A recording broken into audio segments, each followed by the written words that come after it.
With the Dolphins moving on from Jonnu Smith today as part of the Jalen Ramsey and Minkah Fitzpatrick deal, they probably have the worst tight end room in the entire NFL and will almost certainly look to make an add there via a trade. Let's talk about four guys they could potentially target.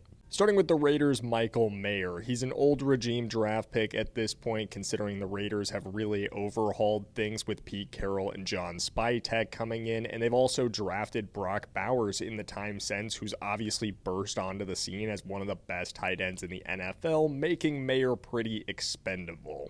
Atlanta may not actually be interested in moving on from Kyle Pitts at this point, but the Dolphins should absolutely call and at least see what the price would be for him. He's probably the best tight end they could realistically get.